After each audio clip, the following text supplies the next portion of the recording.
Most girls who see me for the first time don't like me. If only they spend some time with me and get to know me better, they start to truly hate me. I love my mother. She's a good mother. I tell everywhere she's a great mother. But she isn't satisfied. She says, I don't want to be a good mother or a great mother. Make me a grandmother. It's not easy for me to get married because I'm very bad at first impressions. Most girls who see me for the first time don't like me. If only they spend some time with me and get to know me better, they start to truly hate me. It happens all the time to me because I'm dark-skinned. People don't like dark-skinned people in our country.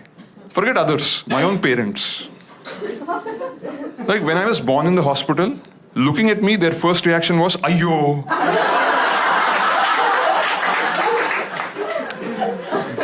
They said it so loudly, half the hospital thought I was a girl. My mom spent more money on almond milk to rub on my skin and make it fairer than buffalo milk to feed me. I was just born dark. I grew up to be dark and malnourished. Like I'm a fully grown adult today, but my mom doesn't let me touch coffee or tea. Saying drinking them will make me darker. People like my mom believe the color of what you eat affects the color of your skin. That's why South Indians are obsessed with eating everything in white. No matter the color of what you eat, the end result is still brown. Skin.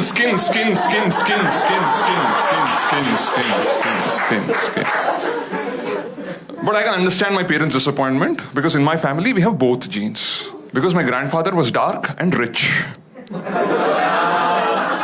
My grandmother was fair and poor.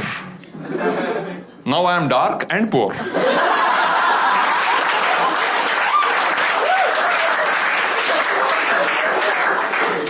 But we have the other branch of the family, my cousins, who inherited all the money and the fair genes. Oh, they make so much fun of me. Sai Kiran, you're such a lucky guy. Because you're dark. Unlike us, you can go out in the sun whenever you want. As if my skin doesn't burn. This is melanin, not Teflon.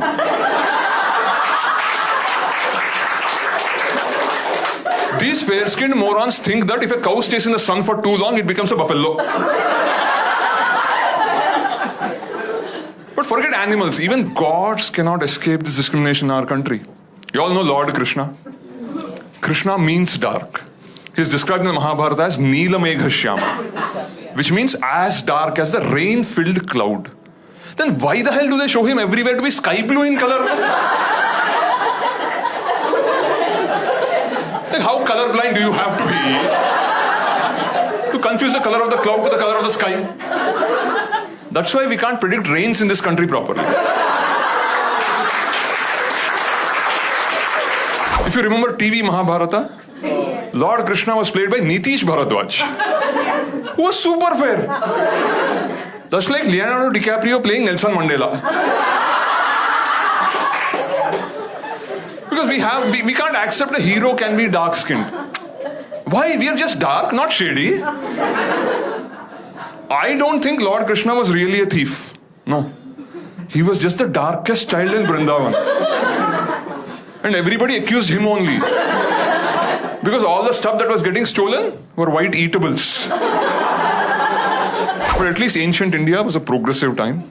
Because in spite of all the propaganda, Lord Krishna was very lucky with the ladies.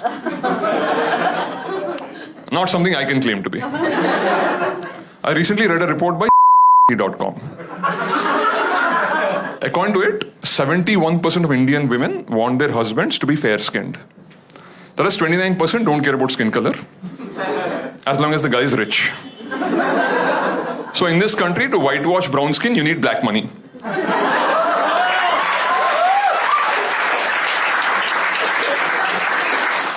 My face is red with anger, but you can't notice it because of my skin color. See, I know about these matrimonial sites, unfortunately. Because let's be honest, this face wasn't exactly manufactured anticipating the arrival of Tinder. The highest my parents aimed was .com. And I registered on that site some time back. And there I realized that the competition for Indian women is absolutely brutal. On these websites, for 100 men, there are barely 50 women. And NRIs take away the top 20 export quality girls. The next 20 go to the two eyes of India, IITs and IIMs. Men like me don't stand a chance. So I clearly wrote in my profile, I may not be NRI or an IITian, but I'm healthy, I'm a vegetarian, and I do not smoke or drink, even coffee or tea. I thought many women will be impressed by someone like that. And I got 5 responses. Not from women, but from people requesting blood and organ donations. It was a bit painful, but I took the money and the fruity and registered myself on .com. And I'm very proud to tell you, just a few weeks back, I completed 5 years as a fully paid member of .com.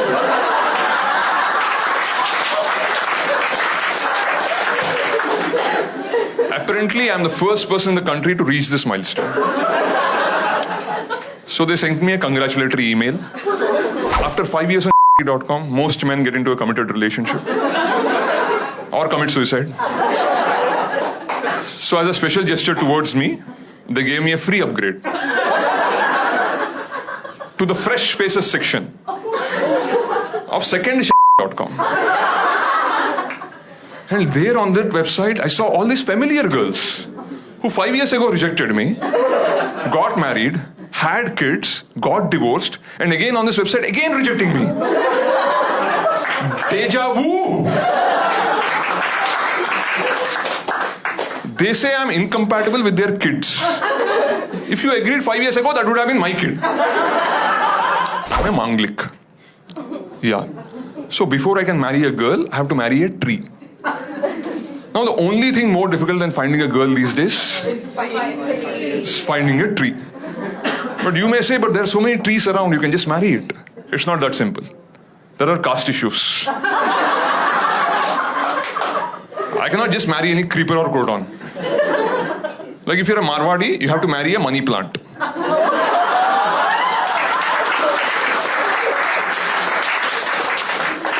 You're a Brahmin, you marry a touch-me-not. You're mixed caste, you have to marry a hybrid. So I was getting desperate, like because all my friends had girlfriends, they're taking them to all these parks to do naughty things behind the bushes. I was going to the same parks alone to do naughty things with the bushes. But my very good, loving mother, she anticipated this when my horoscope was written. So she started raising a plant in my house, hoping when the time comes, I can just marry it. But now my priest tells me, because the plant and I were raised in the same house by the same mother, we are like brother and sister and should not marry.